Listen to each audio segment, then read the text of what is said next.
2 Samuel 22 ayat 1-5 nyanyian syukur Daud. Daud mengatakan perkataan nyanyian ini kepada Tuhan pada waktu Tuhan telah melepaskan dia dari cengkeraman semua musuhnya dan dari cengkeraman Saul. Ayat yang kedua, ia berkata, "Ya Tuhan, bukit batuku, kubu pertahananku dan penyelamatku. Allahku, gunung batuku, tempat aku berlindung. Perisaiku, tanduk keselamatanku, kota bentengku, tempat pelarianku, juru selamatku. Engkau menyelamatkan aku dari kekerasan." Ayat yang keempat, "Terpujilah Tuhan seruku, dan aku pun selamat daripada musuhku. Sesungguhnya gelora-gelora maut telah mengelilingi aku, banjir-banjir jahanam telah menimpa aku." Oke, shalom, selamat sore. Kita ketemu channel Pelita Kakiku, karena firman-Mu adalah pelita bagi kakiku dan terang bagi jalanku. Beberapa hari ke depan kita akan merayakan Natal, dan pada video ini saya akan membahas mengenai Sang Juru Selamat dunia, gitu ya. Tetapi sebelum saya membahas lebih jauh mengenai pribadi Yesus yang adalah Juru Selamat dunia, yang dalam 2-3 hari ke depan kita akan peringati hari Natal, pada video ini saya ingin membahas terlebih dahulu mengenai sesuatu hal yang unik dalam firman Tuhan, yaitu kata Juru Selamat, gitu ya. Sebelum saya membahas lebih jauh tentang pribadi Yesus, Sang Juru Selamat dunia, kita akan melihat bahwa Juru Selamat, kata Juru Selamat itu pertama kali muncul di kitab 2 Samuel 22 tadi, khususnya ayat yang ketiga, gitu ya. Dalam perjanjian lama sebelumnya sudah sering dikatakan kata keselamatan yang datang daripada Tuhan. Tetapi secara spesifik kata Juru Selamat itu pertama kali ditulis dalam firman Tuhan pada 2 Samuel 22 tadi, yaitu ayat yang ketiga. Bagaimana di sana Daud mengungkapkan bahwa Allah gunung batu perlindungan, menara kekuatanku, dan dikatakan di sana adalah juru selamatku. Dan itu adalah pertama kali dalam firman Tuhan secara jelas tegas ditulis kata juru selamat, gitu ya. Di sini sebelum kita membahas lebih jauh mengenai bagaimana pribadi Yesus yang adalah juru selamat dunia, saya ingin kita melihat bahwa arti juru selamat pada masa perjanjian lama, gitu ya. Dalam masa perjanjian lama, seperti yang tadi saya sudah bilang, di Daud, nyanyian Daud ini menjadi ungkapan pertama kali bagaimana pada waktu itu Daud terbebas dari semua serangan musuhnya, Daud terbebas dari cengkeraman Saul, dan Daud mengucap syukur dengan suatu nyanyian pujian kepada Tuhan bahwa Allah adalah juru selamatnya, gitu ya. Dan kalau kita perhatikan, memang tadi saya sudah bilang, sebelum-belumnya memang dari sejak masa Kejadian atau masa Keluaran, kata keselamatan yang daripada Tuhan itu sudah banyak tertulis. Tetapi tidak tertulis secara spesifik kata juru selamat. Di sana hanya digambarkan keselamatan yang daripada Tuhan.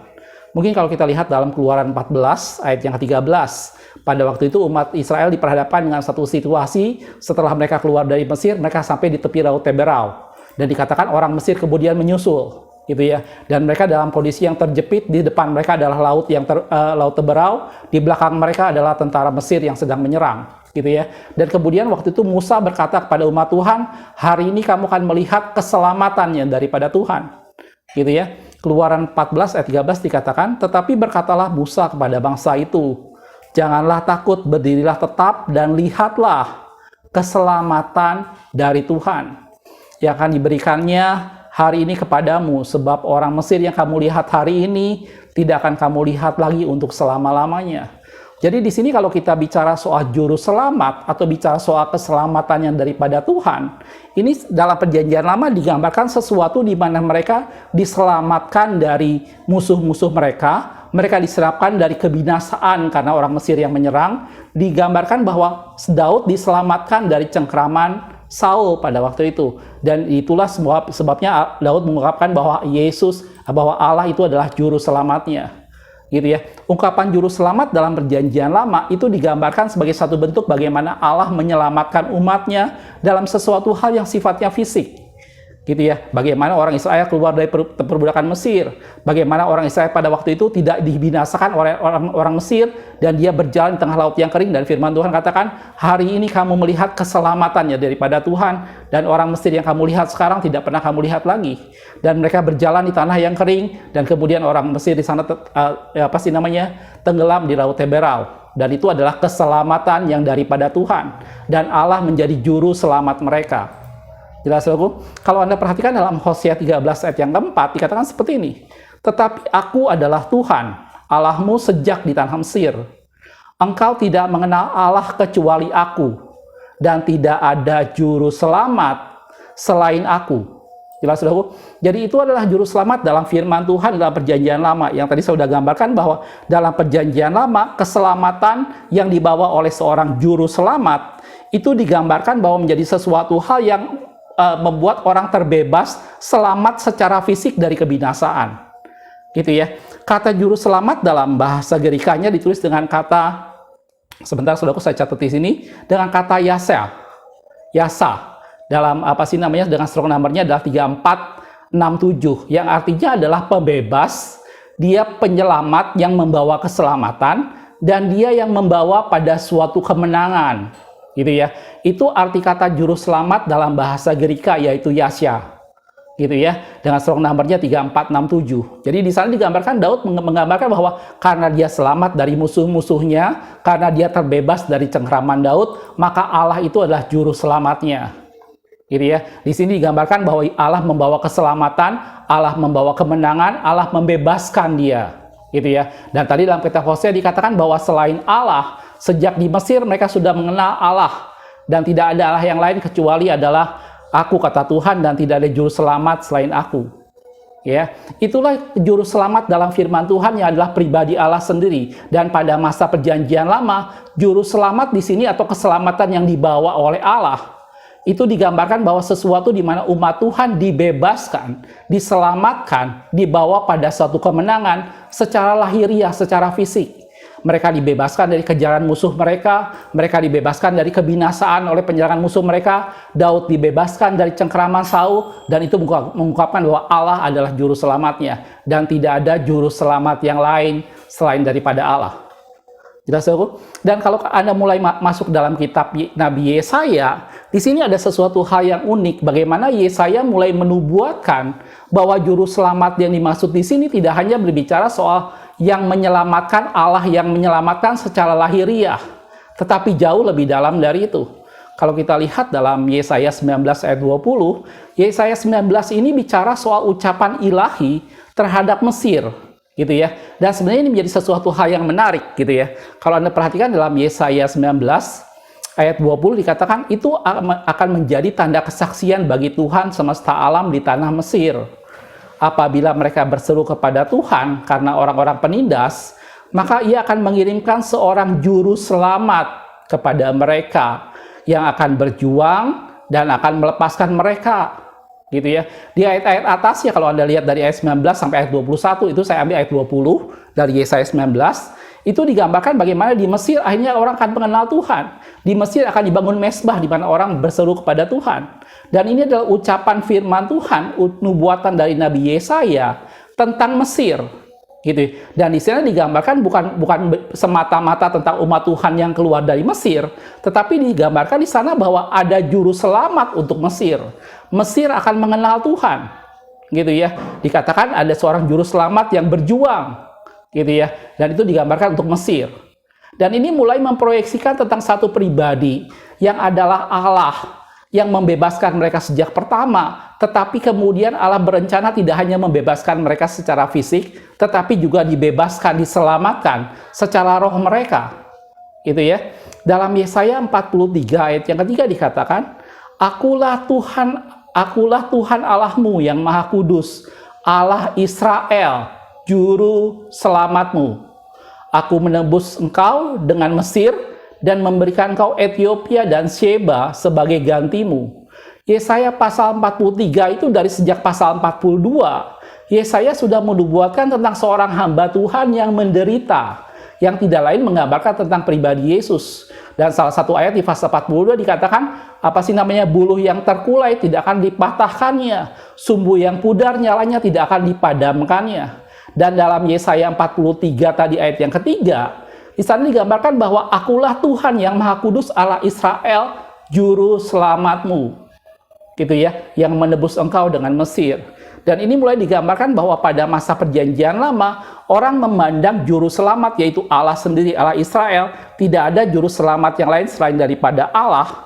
Dan itu digambarkan menjadi satu pribadi, menjadi Allah yang menyelamatkan mereka dari cengkraman musuh mereka. Allah yang menyelamatkan mereka dari musuh yang hendak membinasakan mereka. Tetapi kemudian Yesaya menubuatkan bahwa yang dimaksud dengan juru selamat di sini, sejak pertama Allah sudah merencanakan bahwa ada keselamatan yang akan dibawa oleh juru selamat yang tidak hanya membebaskan mereka secara fisik dari musuh mereka, tetapi membawa mereka pada satu keselamatan dan membebaskan mereka dari dosa. Gitu ya. Dan inilah yang dimaksud dengan juru selamat dalam firman Tuhan. Dan kemudian kalau kita perhatikan pada masa perjanjian baru, dan kemudian dalam Lukas 2 ayat 11, kita tahu ayat ini sangat familiar, apalagi menjelang Natal, dikatakan, hari ini telah lahir bagimu juru selamat.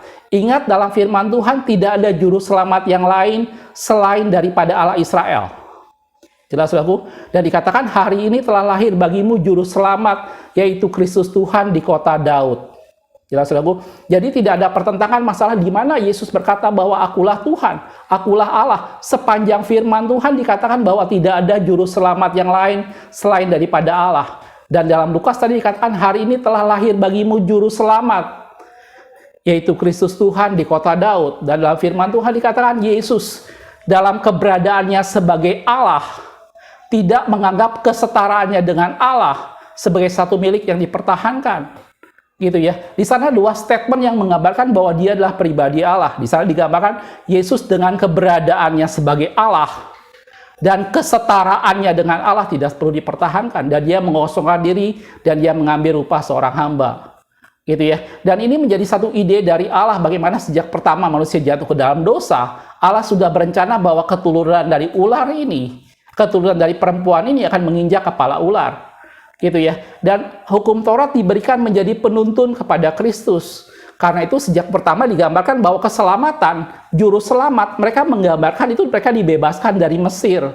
Itu semata-mata hanya bayangan dari pembebasan yang sebenarnya, dari keselamatan yang sebenarnya yang akan dibawa dari seorang juru selamat.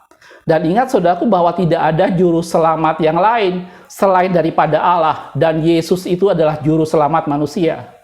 Jelas, saudaraku? Nah, masuk masa perjanjian baru, sampailah kita pada kisah yang sebentar kita akan pasti peringati sama-sama bagaimana Yesus lahir. Gitu ya. Bukan berarti bahwa ini menjadi adalah manusia yang menjadi Allah. Sekali lagi saya ingatkan bahwa ini adalah Allah yang menjadi manusia. Gitu ya. Sebagai pribadi Allah, sebagai satu pribadi yang berkuasa atas segala sesuatu, Allah sanggup melakukan semua hal, termasuk berubah menjadi manusia. Gitu ya. Dan di sana digambarkan bahwa Allah ingin menunjukkan kemampuannya untuk menyelamatkan. Allah menunjukkan kasihnya untuk menyelamatkan manusia, tidak hanya sebagai juru selamat yang membebaskan secara fisik, tetapi sebagai juru selamat yang membebaskan mereka dari dosa. Gitu ya. Dan kemudian dikatakan dalam firman Tuhan tadi, hari ini lahir bagimu juru selamat, yaitu Kristus Tuhan di kota Daud.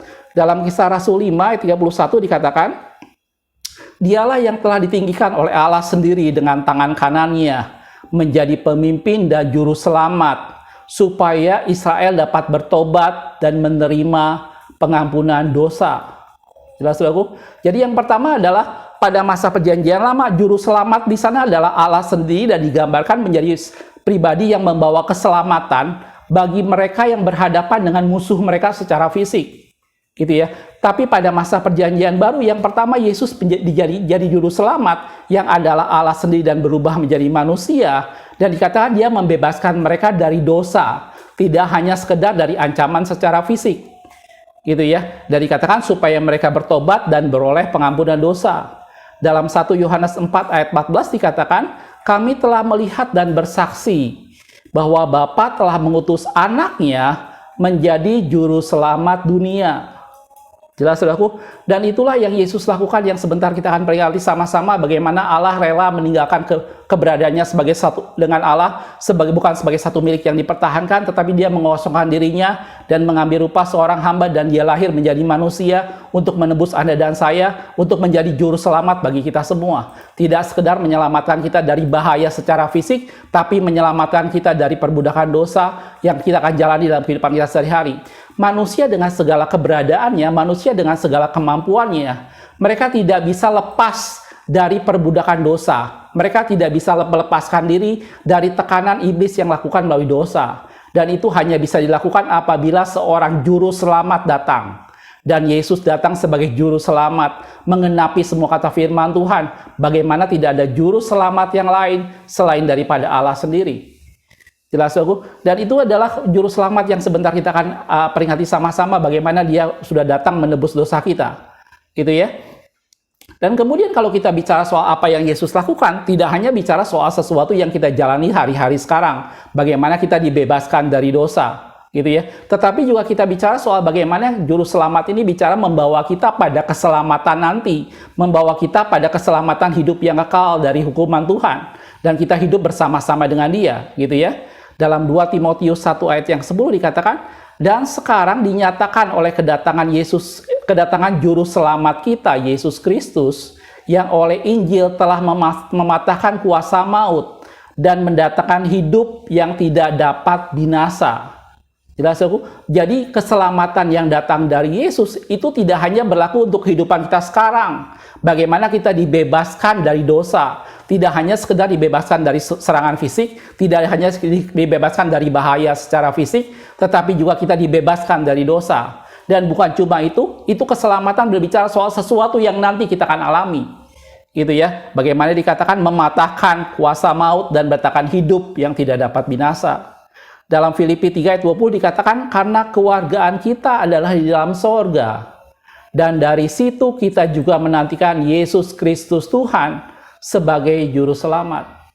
Jelas aku? Jadi kalau kita bicara soal juru selamat, maka kita bicara soal pribadi Allah yang menjadi manusia. Dalam perjanjian lama digambarkan bahwa Allah itu adalah juru selamat dan tidak ada yang lain selain daripada Allah. Dan Allah membebaskan mereka, dan juru selamat itu yang dimaksud membebaskan mereka dari serangan secara fisik, dari musuh mereka, dari cengkeraman lawan-lawan mereka. Masuk masa perjanjian baru, maka juru selamat di sini membawa keselamatan kita dari perbudakan dosa. Bukan cuma itu membawa keselamatan pada hidup yang nanti akan datang. Jelas. Jadi kalau bicara soal juru selamat, ini bicara bagaimana pribadi Allah yang membawa keselamatan secara lengkap. Baik secara fisik maupun secara roh kita. Secara fisik dari segala macam tantangan, dari segala macam bahaya yang mungkin menyerang kita. Secara roh dari dosa yang kita jalani saat ini. Bagaimana Anda dan saya bisa hidup bebas dari dosa. Dan juga dari kehidupan yang akan datang, bagaimana Anda dan saya hidup bersama-sama dengan Dia dan hidup tanpa dengan kebinasaan. Dan itu adalah karena Yesus sebagai juru selamat Anda dan saya. Jelas aku? Jadi apa yang Yesus lakukan dengan menyelamatkan kita itu menjadi sesuatu hal yang sempurna. Dia mengenapi semua yang Allah lakukan dari perjanjian lama waktu Daud berkata bahwa Allah telah membebaskan dia dari cengkeraman Saul dan dari cengkeraman musuh-musuhnya. Yesus menjaga kita dari segala sesuatu yang membahayakan kita. Dalam firman Tuhan dikatakan setiap helai dari rambut kita Tuhan jaga. Gitu ya. Secara fisik kita mendapat satu ketenangan karena Yesus adalah juru selamat kita. Gitu ya. Tetapi bukan cuma itu, kita dibebaskan dari dosa karena Yesus adalah juru selamat kita. Dan bukan cuma itu, kita akan memerintah bersama Dia dalam kehidupan yang tidak pernah binasa, dalam kehidupan kekal. Karena apa? Karena Yesus juru selamat kita. Gitu ya. Juru selamat kita adalah pribadi Allah yang menyelamatkan dengan sempurna setiap kita yang percaya kepadanya.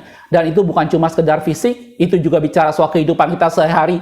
Bagaimana Anda dan saya tidak diperbudak dengan dosa, dan itu bicara soal kehidupan nanti. Bagaimana kita akan memerintah bersama dengan Yesus. Saudaraku, dan itu adalah juru selamat yang sebentar kita akan peringati. Tetapi perlu kita ingat, saudaraku, bahwa dalam firman Tuhan, kalau kita bicara soal juru selamat, mungkin kita berpikir, oh ya itu untuk orang Kristen. Enak sekali ya orang Kristen kita punya juru selamat. Anda perlu perhatikan, saudaraku, bahwa dalam firman Tuhan, yang dimaksud dengan juru selamat di sini adalah juru selamat dunia. Ya, dalam Yohanes 4 ayat 42 dikatakan, dan mereka berkata kepada perempuan itu, kami percaya, tetapi bukan lagi karena apa yang kau katakan, sebab kami sendiri telah mendengar Dia dan kami tahu bahwa Dia benar-benar juru selamat dunia. Ya, dalam 1 Yohanes 4 ayat 14 dikatakan, dan kami telah melihat dan bersaksi bahwa Bapa telah mengutus anaknya menjadi juru selamat dunia. Juru selamat dunia di sini digambarkan bahwa Yesus menyelamatkan bukan hanya untuk orang Kristen, saudaraku. Gitu ya. Di sini Yesus tidak membawa satu agama, Yesus tidak membawa satu ajaran, satu aliran agama tertentu, tetapi Yesus membawa keselamatan. Dia adalah juru selamat bagi dunia. Gitu ya, bagi siapa saja yang percaya kepadanya dari suku bangsa apapun, dari golongan apapun, dari usia berapapun dan siapapun dia. Dia, Yesus adalah juru selamat bagi dunia yang menyelamatkan kita semua. Sepanjang kita menerima Yesus sebagai Tuhan dan juru selamat, maka dia dengan sempurna akan menyelamatkan Anda dan saya dimanapun Anda, apapun agama Anda. Jelas, saudaraku? Dan itu yang dimaksud dengan juru selamat dunia. Jadi ini bukan soal masalah aliran Kristen. Ini bukan masalah keselamatan yang hanya dimiliki oleh orang Kristen. Anda dan saya, siapapun Anda semua. Kalau kita percaya bahwa Yesus adalah Allah sebagai juru selamat yang menebus dosa kita, dan kita menerima dia sebagai Tuhan dan Allah kita, maka kita beroleh keselamatan karena Yesus adalah juru selamat dunia yang menyelamatkan setiap orang dengan sempurna yang percaya kepadanya. Gitu ya. Dan kalau kita perhatikan di dalam satu ayat, di dalam Ibrani 7 ayat 25 dikatakan, karena itu ia sanggup juga menyelamatkan dengan sempurna semua orang. Catat, saudaraku, dalam firman Tuhan, dia sanggup menyelamatkan dengan sempurna semua orang yang oleh dia datang kepada Allah, sebab ia hidup senantiasa menjadi pengantara mereka. Jelas, saudaraku? Jadi dari video ini saya ingin menjelaskan sama-sama untuk kita melihat bahwa juru selamat dalam firman Tuhan dari masa perjanjian lama sudah digambarkan sebagai satu pribadi, yaitu ada Allah sendiri. Tidak ada juru selamat yang lain selain daripada Allah. Gitu ya. Dalam perjanjian lama kata juru selamat atau keselamatan selalu digambarkan bahwa itu menjadi sesuatu hal di mana mereka diselamatkan secara fisik. Gitu ya. Dan itu tidak salah, saudaraku. Dan kemudian Yesus mengenapinya. Dia yang adalah Allah sendiri mengosongkan diri dan mengambil rupa seorang hamba. Gitu, dan menggenapi semua rencana Allah, bagaimana dia menyelamatkan manusia, dia menjadi juru selamat, tidak hanya dari keselamatan secara lahiriah, tetapi juga diselamatkan kita dari dosa, diselamatkan kita dalam kehidupan yang nanti, memerintah bersama dengan Tuhan. Gitu ya. Dan itu menjadi satu keselamatan yang sempurna. Itulah juru selamat kita, yaitu Yesus Kristus. Gitu ya. Dan tidak ada juru selamat yang lain selain daripada Allah Israel. Dan Yesus itu adalah Allah yang turun menjadi manusia. Jelas, saudaraku? Dan siapakah yang dia selamatkan? Semua orang yang percaya kepadanya. Anda dari golongan mana, Anda dan saya dari usia berapapun, suku bangsa apapun, maka dia adalah juru selamat bagi kita semua. Kita tidak perlu takut dengan apapun yang ada di sekitar kita. Kita tidak perlu takut dengan sesuatu yang berbahaya bagi fisik kita. Karena apa? Karena Yesus adalah juru selamat kita. Kita tidak perlu takut hidup diperbudak dari dosa, karena Yesus adalah juru selamat kita. Kita tidak perlu takut masuk ke neraka, tapi kita percaya bahwa kita akan hidup bersama-sama dengan Kristus di dalam kekekalan, karena Yesus adalah juru selamat kita. Dan dia membawa keselamatan bagi semua orang, termasuk Anda dan saya. Gitu ya. Bukan masalah satu agama tertentu, tetapi ini masalah bagaimana kita percaya bahwa Yesus adalah Allah yang datang menjadi manusia, yang menjadi juru selamat bagi Anda dan saya. Dan firman Tuhan dikatakan bahwa aku inilah jalan, kebenaran, dan hidup. Tidak ada seorang pun yang sampai kepada Bapa tanpa melalui aku. Dan firman Tuhan katakan di bawah kolong langit ini tidak ada nama yang diberikan kepada manusia yang olehnya beroleh selamat selain di dalam nama Yesus. Karena dia adalah Allah sendiri, bagaimana dia Allah yang menjadi manusia, dan tidak ada penyelamat, juru selamat yang lain selain daripada Allah. Jelas, saudaraku? Satu ayat yang terakhir kalau kita lihat di dalam Yudas 1 ayat 25 dikatakan, Allah yang Esa, juru selamat kita oleh Yesus Kristus Tuhan kita, bagi dia adalah kemuliaan, kebesaran, kekuatan, dan kuasa sebelum segala abad dan sekarang dan sampai selama-lamanya. Amin. Jelas, jadi kita bersyukur buat Anda dan saya yang sudah menerima Yesus, buat Anda dan saya yang sudah hidup sebagai orang-orang yang mengikut Yesus, maka kita beroleh keselamatan karena dia adalah juru selamat kita. Bagi Anda yang belum menerima Yesus, bagi Anda yang belum mengenal siapa itu Yesus, maka tidak masalah Anda beragama apa, tetapi yang penting adalah terima Yesus sebagai Tuhan dan juru selamat. Gitu ya. Dan dia membawa keselamatan karena dia adalah juru selamat. Dia membawa keselamatan secara lahiriah. Kita tidak perlu takut dengan segala sesuatu yang membahayakan kita karena Allah menjaga kita dan Yesus adalah juru selamat kita. Kita tidak perlu takut kita hidup diperbudak dengan dosa, kita bisa mengalahkan dosa karena Yesus adalah juru selamat kita. Dan kita hidup nanti akan bersama-sama dengan Kristus di surga, dan kita tidak akan hidup lagi dalam penghukuman Tuhan karena Yesus adalah juru selamat kita.